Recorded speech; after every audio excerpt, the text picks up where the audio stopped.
அத்தை வாங்க. நில்றா. கங்கா சொன்ன மாதிரி நமக்கு கௌரவம் முக்கியமோ இல்லையோ, கலெக்டர் வீட்டில் வாழ போற கங்காவுக்கு கௌரவம் ரொம்ப முக்கியம். அதுக்காக யார்கிட்டையும் மன்னிப்பு கேட்க வேண்டாம். விட்டுட்டு போற அவங்களே வந்து கூட்டிட்டு போறதுதான் நியாயம். மாமா, நீங்களும் கங்காவும் நினைக்கிறது தப்புன்னு நான் சொல்லல. ஒருவேளை அவங்க கங்காவை கண்டுக்காம விட்டுட்டா, அதுக்காகவாவது எங்க அப்பா மன்னிப்பு கேட்கணும் இல்லையா?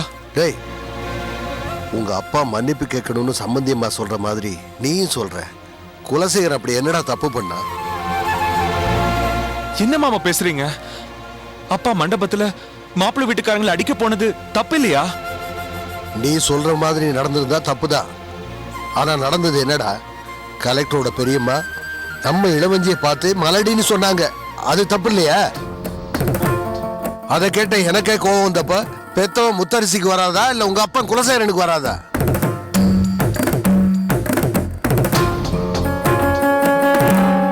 நியாயமா பார்த்தா அந்த ராசம்மா தான் இளவஞ்சிக்கிட்ட மன்னிப்பு கேட்கணும். இதெல்லாம் தெரிஞ்சிருந்தும் நான் அமைதியா இருந்தேன். ஏன்? என் பொண்ணு கல்யாணம் நல்லபடியா நடக்கணும்னு.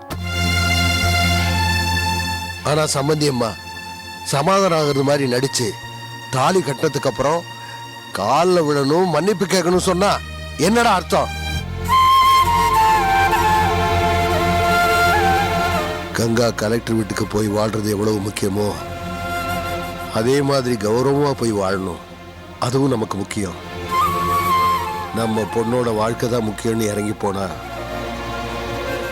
எந்த தப்பும் செய்யாத கங்காவோட வாழ்க்கையே இறங்கி போயிடும். அதுக்கப்புறம் மாமியார் வீட்டில் இவளுக்கு மரியாதையே கிடைக்காது. புகுந்த வீட்டில் நாம தான்ப்பா மரியாதையை ஏற்படுத்தி கொடுக்கணும். இதை பாருங்க, யாரும் இந்த விஷயத்துல உணர்ச்சி வசப்படாம அமைதியா இருங்க. கண்டிப்பா அவங்க மனசு மாறி வருவாங்க. கங்காவை கௌரவமா கூட்டிட்டு போவாங்க.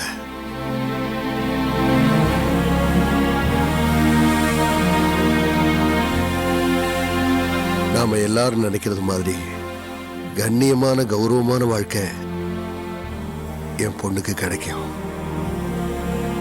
எல்லாத்தையும் என் குலதெய்வம் கங்காதேவி பார்த்துக்குவா.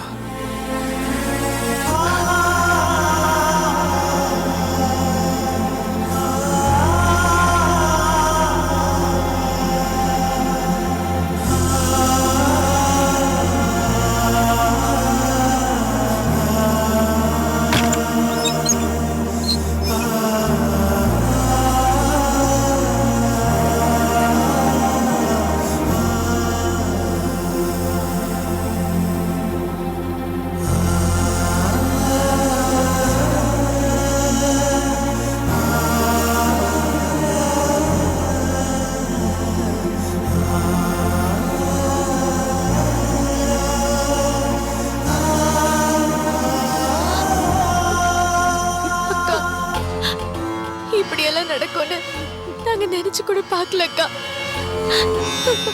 நானும் ரமாவும் உன் கூட வந்து உன்னை பால் பழம்லாம் சாப்பிட வச்சு மறு வீட்டுக்கு கூட்டிட்டு வரலாம்னு நினைச்சோம். ஆனா இப்படியெல்லாம் நடக்கும்னு நாங்க கொஞ்சம் கூட நினைச்சு பாக்கலக்கா. ஏங்க கடவுள் இப்படி சோதிக்கிறாரு? எதுக்கு நீங்க 2 பேரும் அழறீங்க? அழக்கூடாது. இப்ப என்ன நடந்து போச்சு? ஒண்ணும் நடக்கல. நீங்க நினைச்சதுதானே நடந்திருக்கு. அக்கா உங்களை விட்டு போக கூடாதுன்னு நினைச்சீங்கல்ல? அக்கா எங்கேயும் போக மாட்டேன்டா, உங்க கூடயே இருப்பேன். இது பாரு, கடவுளே நான் உங்களை விட்டு போக கூடாதுன்னு திரும்ப அனுப்பிட்டாரு. இல்லனா எல்லாரோட சம்மதத்தோடையும் கல்யாணம் நடந்தோம். அதுக்கப்புறம் கற்ப கத்த என்னை விட்டுட்டு போவாங்களா? இது பாரு, நீங்க அழக்கூடாது. என்ன சரி?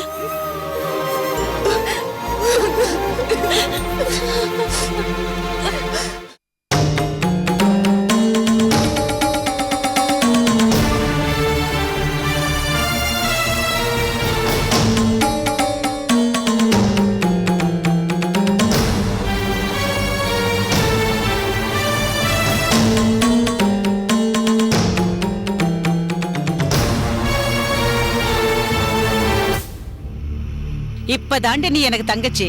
உன்னை பார்த்து நான் ரொம்ப பெருமைப்படுறேன். நீ பிறந்த வீட்டு மரியாதையை காப்பாத்திட்ட. ஆமாமா, உன் தங்கச்சி பிறந்த வீட்டு மரியாதை காப்பாத்திட்டா, ஆனா புகுந்த வீட்டு மரியாதை கெடுத்துட்டா. ஆமாங்க, நான் இந்த வீட்டு மரியாதையை கெடுத்துட்டேன். நீங்க தான் பெருசா காப்பாத்திட்டீங்க. நல்லா தேடி பிடிச்சு ஒரு சம்மந்தம் பண்ணீங்க. 40 வருஷ நண்பர் குடும்பத்துல நல்ல மரியாதை பண்ணி அனுப்பிச்சாங்க. மாமா விடுங்கத்த, உங்க புள்ள மட்டும் என்ன, உங்க மேல உண்மையான பாசம் இருந்தா பெத்த தாய் கூப்பிடுறாங்கன்னு உங்க கூடவே வந்திருக்க வேணா? அவன் தாய் பேச்ச மதிக்கிறவனா இருந்தா தனியா வருவான். ஆமாமா, அவர் வருவாருன்னு நீங்க காத்துட்டு இருங்க. அங்க அவர் மறுவீடே கொண்டாடிட்டு இருப்பாரு.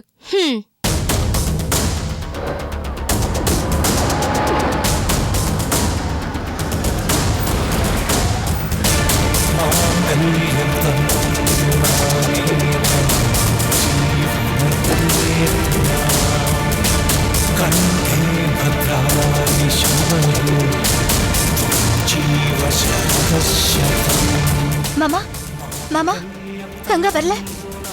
வரல. ஏன் மாமா வரல? நீங்க கூப்பிடலையா? இல்ல நீங்க கூப்பிட்டவங்க வரலையா? நான் கூப்பிடல, அவளும் வரல. என்ன மாமா இப்படி சொல்றீங்க? அத்தனை பேருக்கு முன்னால மேலம் கொட்டி தாலி கட்டிட்டு இப்ப அப்படியே விட்டுட்டு வந்துட்டீங்களே. இதை தவிர வேற என்ன பண்ண சொல்ற? மாமா, நேத்து வர அவ கங்கா, நீங்க செல்வ கண்ணன். இன்னைக்கு அவ உங்க பொண்டாட்டி, நீங்க அவளோட புருஷன். புருஷ லட்சணமா உங்க பொண்டாட்டி கைய புடிச்சு கூட்டிட்டு வராம இப்படி வெறும் கையோட வந்திருக்கீங்களே மாமா. இத நீ உன் அத்தை கிட்டயும் மாமா கிட்டயும் அங்கேயே சொல்லிருக்கணும். இங்க வந்து ஏன் சொல்ற? சொல்லிருப்பேன் மாமா. நீங்க பெரிய படிப்பு படிச்ச கலெக்டர், நான் கிராமத்துல இருந்து வந்தவ, அதுவும் படிக்காதவ. நான் புத்தி சொன்னா 4 பேர் தப்பா பேச மாட்டாங்க. அதான் வாய் மூடிட்டு சும்மா இருந்தேன். இப்பவும் அப்படியே இருடி. நீ பேசியே கெட்டு போனவ. நீ பேசாம இருந்திருந்தா இன்னைக்கு உன் நிலைமையே வேற. இருக்க வேண்டிய இடத்தை விட்டுட்டு தனியா நின்னுகிட்டு இருக்க. ராசம்மா, நீ கொஞ்சம் பேசாம இரு. செல்வா, ஐயா என்ன சொன்னாரு? என்ன சொல்லணும்னு எதிர்பார்க்கறீங்க? இல்ல செல்வா, இப்போ கங்கா உன்னுடைய மனைவி ஆயிட்டா. அவளை நீ கூட்டு வரதான் நியாயம். கூட்டு போன்னு ஐயா சொல்லியா? நீங்க அவர் இடத்துல இருந்திருந்தா இப்படிதான் சொல்லிருப்பீங்க. ஆனா அவர் அப்படி சொல்லல. ஒரு கௌரவமான மாமனாரா அவர் நடந்துகிட்டாரு. அண்ணே, ஐயா இன்னைக்குதான் உங்களுக்கு மாமனாரு. ஆனா இவரு, நீங்க பிறந்ததுல இருந்தே உங்களுக்கு தாய் மாம. இவரு அவமானப்பட்டாலும் பரவாயில்ல, நான் ஐயா குடும்பத்துல சம்பந்தம் பண்ணி பெருமை தேடி தரேன்னு சொன்னா அந்த பெருமை எங்களுக்கும் வேண்டாம், எங்க ஊருக்கும் வேண்டாண்ணே. இவ்வளவு பிரச்சனைக்கும் காரணம் நீயும் உங்க அம்மாவும் தான். நீங்க கிராமத்துல இருந்து வந்தது எங்களை பிரிக்கிறதுக்கு தானா? செல்வா, அவங்கள பேசினா அது என்ன பேசுற மாதிரி. உனக்கு ஐயா விட வசதியா இருந்தா அங்கே போக வேண்டியதானே. கூப்பிட்டு இருந்தா போயிருப்பேன். ஆனா அவர் கூப்பிடல. அவர் பெரிய மனுஷமா, அதோட மரியாதை தெரிஞ்சவர். தம்பி, அம்மாவை சமாதானம் பண்ணி அவங்களோட வந்து என் பொண்ணை கூட்டிட்டு போங்க, அது வரைக்கும் என் பொண்ணு காத்துக்கிட்டு இருப்பான்னு சொல்லி கார் வரைக்கும் வந்து என்ன வழி அனுப்பி வச்சாரு. நம்பிக்கையோட போயிட்டு வான்னு சொன்னாரு. அவர் நல்லவரா? இல்ல வாழ வந்த மருமகளை மண்டபத்தோட விட்டுட்டு வந்தீங்களே, நீங்க நல்லவங்களா? மத்தவங்கள தன்னை பெருமையா பேசணுங்கிறதுக்காக அவர் அப்படி நடந்துகிட்டாரு. அது உங்களோட குணம். என்னடா பேசுற? 10 பேருக்கு முன்னாடி எங்க அண்ணனை போட்டு அடிச்சாங்க, அவமானப்படுத்தினாங்க. அதை என்னால மறக்க முடியாதுடா. எங்க அண்ணனுக்கு ஏற்பட்ட அவமானம் தீராம கங்கா இந்த வீட்டுக்கு மருமகளா வரதுக்கு நான் சம்மதிக்க மாட்டேன். கற்பகம், உன்னுடைய சம்மதத்தை யார் கேட்டா? நான் இப்போ போய் என்னுடைய மருமகளை கூட்டு வர போறேன். கூட்டிட்டு வாங்க, தாராளமா கூட்டிட்டு வாங்க. இந்த வீட்ல அந்த பொண்ணோட கால் படும்போது நான் என் கிராமத்துல இருப்பேன். நீங்க, உங்க புள்ள, உங்க மருமக எல்லாரும் இந்த வீட்ல சந்தோஷமா இருங்க, சந்தோஷமா இருங்க. ஒரு கலெக்டருடைய அம்மா பேசுற பேச்சா இது? அம்மா, நீங்க முதல்ல ஐயாவை பத்தி புரிஞ்சுக்கணும். அவருக்கு எவ்வளவு பெரிய மனசு இருந்தா அவர் வீட்டு சொத்து இந்த காப்பை எனக்கு கொடுப்பாரு. அண்ணே, இதுல என்ன பெருமை இருக்கு? தங்கத்துல யார் வேணாலும் நாங்க செஞ்சு போட்டுக்கலாம். புரியாம பேசாதீங்க. பரம்பரை பரம்பரையா அதிகாரம் பண்றவங்க தான் இத கையில போட்டுப்பாங்க. நியாயப்படி பார்த்தா ஐயாவோட பிள்ளைங்களுக்கு தான் இது போய் சேரணும். ஆனா இதை எனக்கு கொடுத்திருக்காருன்னா என் மேல எவ்வளவு மரியாதை வச்சிருக்காருன்னு தயவு செஞ்சு புரிஞ்சுக்கங்க. அம்மா, ஒரு கல்யாணம்னா 1000 இருக்கும். நல்லது நடக்கும், கெட்டது நடக்கும். அதெல்லாம் முடிஞ்சுதானே நான் கங்கா கழுத்துல தாலி கட்டினேன். அதுக்கெல்லாம் சம்மதிச்ச நீங்க இப்ப கங்காவை ஏத்துக்க மாட்டேன்னு சொல்றீங்களே, இது என்ன நியாயம்? ஆஸ் எ கலெக்டர் எத்தனையோ பிரச்சனைகளை தீர்த்து வச்சிருக்கேன். சேர முடியாத ஜோடிகளை எல்லாம் சேர்த்து வச்சிருக்கேன். அந்த பொண்ணுங்களா, அண்ணா எங்களுக்கு வாழ்க்கை கொடுத்துருக்கீங்க, நீங்க நல்லா இருக்கணும்னு சொல்லிட்டு போவாங்க. இப்ப என் நிலைமையை பாருங்க. நான் விரும்பி தாலி கட்டின பொண்ணோட என்னால வாழ முடியல. ஏன் வீட்டுக்குள்ளேயே பஞ்சாயத்து நடக்குது. எனக்கு நியாயம் சொல்றதுக்கு யார் இருக்கா?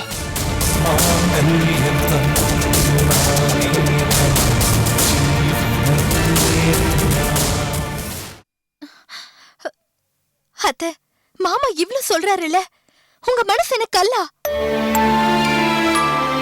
கங்கா உங்க பொண்ணா இருந்து அவளுக்கு இப்படி ஒரு நிலைமை ஏற்பட்டிருந்தா அப்ப நீங்க என்ன செய்வீங்க? கொஞ்சம் யோசிச்சு பாருங்க அத்தை. ஏய், இதுல யோசிக்கிறதுக்கு என்னடி இருக்கு? உங்க அப்பாவுக்கு ஏற்பட்ட அவமானத்தை கொஞ்சம் நினைச்சு பாரு.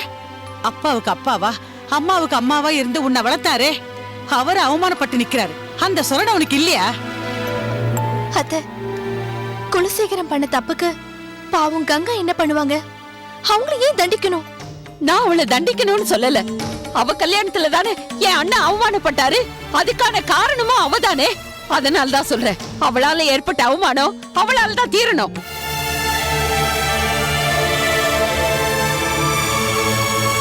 நான் அவங்க கிட்ட என்ன கேட்டேன்? கோடி கோடியா பணம் கேட்டனா? கிலோ கிலோவா தங்கம் கேட்டனா? அவங்க அனுப்புன சீதனம் இதோ வெளியேதான் இருக்கு. அதெல்லாம் உள்ள வரணும்னா அந்த குலசேகரன் என் அண்ணன் கிட்ட மன்னிப்பு கேட்கணும்.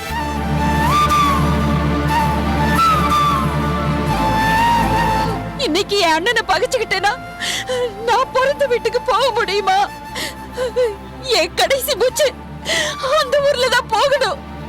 நான் சாகும் போது என்ன தூக்கி போட கூட ஆள் இல்லாம நான் அனாதையா சாகணுமா? சொல்லுங்க.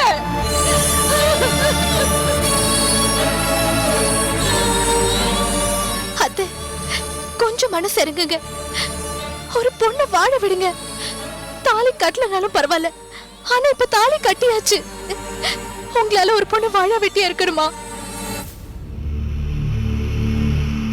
மச்சான், எல்லாத்துக்கும் நீதான் காரணம். கொஞ்சம் பொறுத்து போயிருக்கலாம்ல. இத பாருங்க, என் அண்ணனை தேவையில்லாம பேசாதீங்க. ஐயா இந்த ஊருக்கு பெரிய மனுஷனா? என் அண்ணா அவர் ஊருக்கு பெரிய மனுஷன். அவருக்கு ஒரு அவமானம் வந்தா அது அந்த ஊருக்கே வந்த மாதிரி. உங்களுக்கு ஒரு அண்ணன் இருந்து அவருக்கு இப்படி நடந்திருந்தா உங்களால தாங்கிக்க முடியுமா? இத பாருங்க, நடந்ததுக்கெல்லாம் நான் காரணம் இல்ல.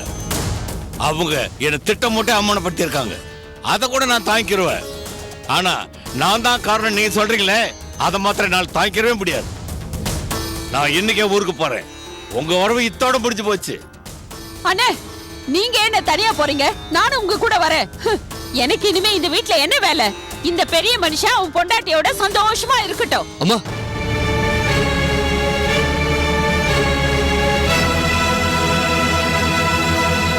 கங்கா வந்தா வீட்டை விட்டுட்டு கிராமத்துக்கு போயிடுவேன்னு சொல்றீங்களே, இது சரியா? அம்மா, நீங்க இல்லனா நான் கலெக்டரா இருக்க முடியாது. எனக்காக நீங்க பட்ட கஷ்டத்தை நான் ஒரு நாளும் மறக்க மாட்டேன். அம்மா, நீங்க ரொம்ப நல்லவங்க. ஆனா இந்த கங்கா விஷயத்துல மட்டும் ஏன் இவ்வளவு பிடிவாதமா இருக்கீங்க? அம்மா, ஊர் அறிய தாலி கட்டின பொண்டாட்டிய நான் மண்டபத்திலே விட்டுட்டு வந்திருக்கேன். உங்க மனசாட்சியை தொட்டு சொல்லுங்க. உங்களுக்கு கல்யாணம் நடந்தப்ப அப்பா உங்களை மனமேடையிலே விட்டுட்டு போயிருந்தா உங்களுக்கு எப்படி இருந்திருக்கும்? அப்பா மேல மரியாதை இருந்திருக்குமா? சொல்லுங்கம்மா. அம்மா, உங்களுக்கு ஞாபகம் இருக்கா? நான் டெல்லியில வேலை பார்த்தப்ப என் சின்சியாரிட்டியை பாராட்டி ஜனாதிபதி அவார்டு கொடுத்தாங்க. அப்ப ஏன் சார்பா உங்களை தான் நான் வாங்க சொன்னேன். என்ன ஜெயிக்க வச்சு அழக பாத்தீங்க. இப்ப என் மனைவியை பிரிச்சு என்ன அழ வச்சு பாக்குறீங்களாமா?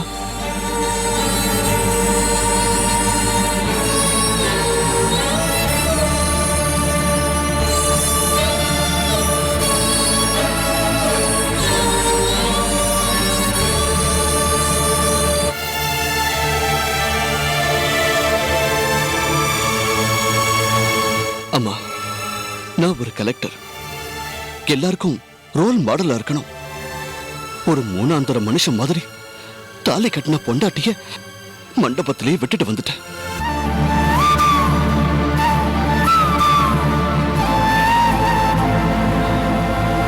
ஒரு சாதாரண மனுஷன் செஞ்சிருந்தாலே இதை மன்னிக்க கூடாது. நான் ஒரு மாவட்ட கலெக்டர்.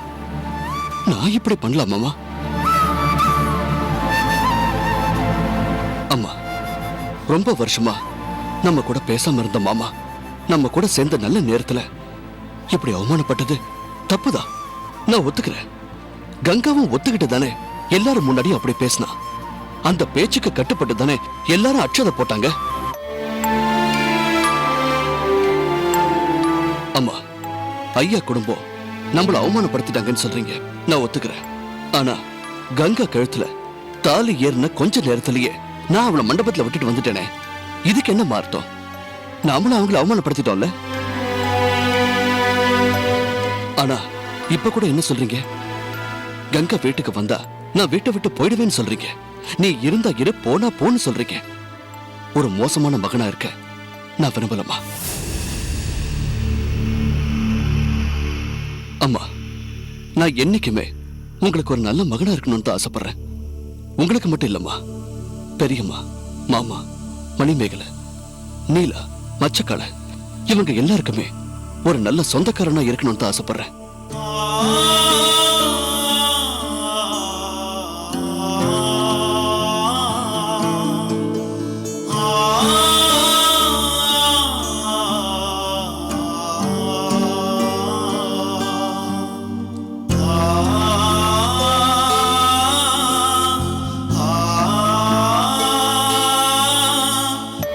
உன் பையன் பேசுறது கேட்டு இல்ல? ராசம்மா, சண்முக சுந்தரம், நீலா, மச்சக்கால உங்க எல்லாருக்கும் செல்வா பேசுறது புரிஞ்சிருக்கும்னு நினைக்கிறேன். இதுக்கு மேல நான் சொல்றதுக்கு ஒண்ணும் இல்ல. நீங்களே முடிவு எடுத்துக்கோங்க.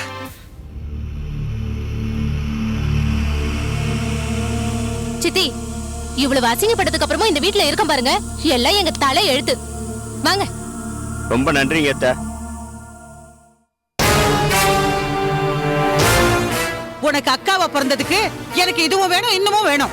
அண்ணே வாங்கண்ணே.